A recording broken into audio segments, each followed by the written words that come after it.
Wire, net spin, Venmo stash. Too many ways for you to run my cash.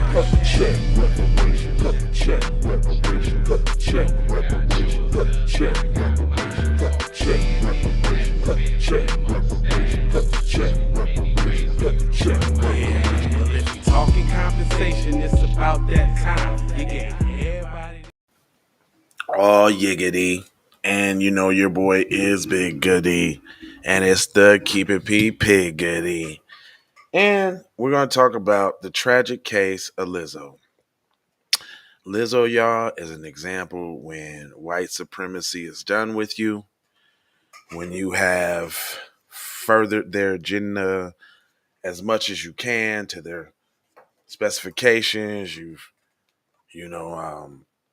promoted unhealthy body positivity, and you twerked your little booty out at places. You nakedly played the flute. Put yourself out there. You know what I'm saying? You even, if y'all remember, we did a story where they named a snowplow Lizzo, clowning her.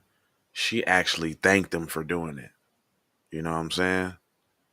And one thing, I'm not disparaging the sister. Because we don't disparage on this side of the screen, but um, that's what happens, man. You can't please them enough. You can't shuck and jive enough.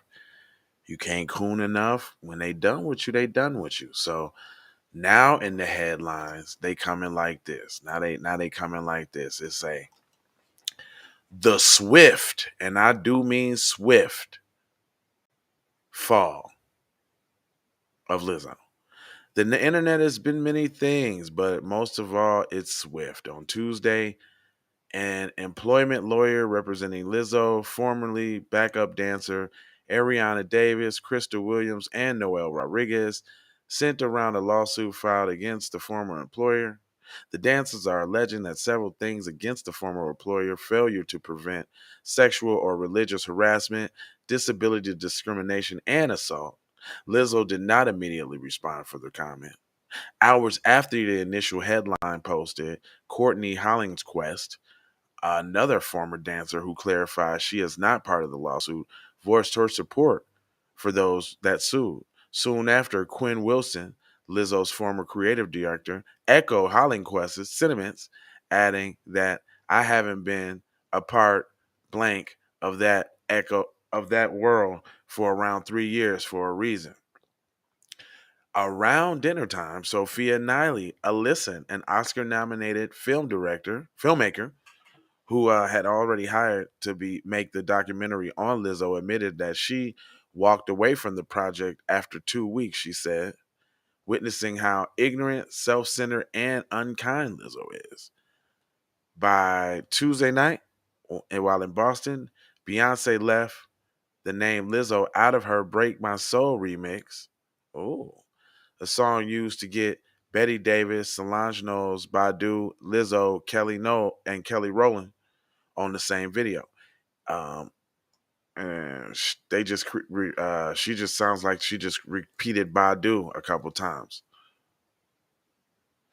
Mm. David and Davis and Williams joined Lizzo's team after competing as contestants on Lizzo's Amazon Prime reality show, Lizzo's Watch Out for the Big Girls, in March 2021. Lizzo hired Rodriguez for her Rumors video and kept her afterwards. Uh, Davis and Williams were fired in the spring of 2023, after which Rodriguez resigned. Besides listing Lizzo as a defendant, the suit adds her protection company, Big Girls Big Touring Inc., BGBT, and Sherlyn Quinley, captain of her dance team.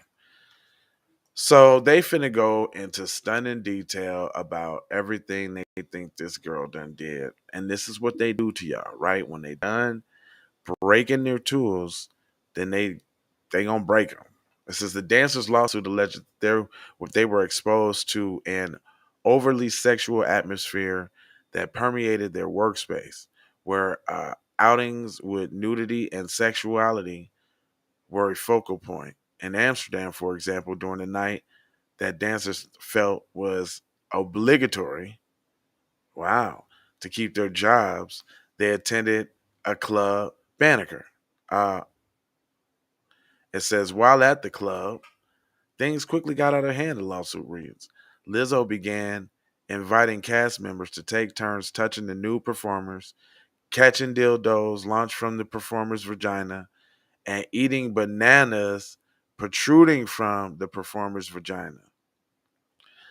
Lizzo then turned her attention to Miss Davis and began pressuring Miss Davis to touch the breast of one of the new women performing at the club. Lizzo began leading a chant guarding Miss Davis, said 3 times loud enough for all to hear, "I'm good," expressing her desire not to touch the performer.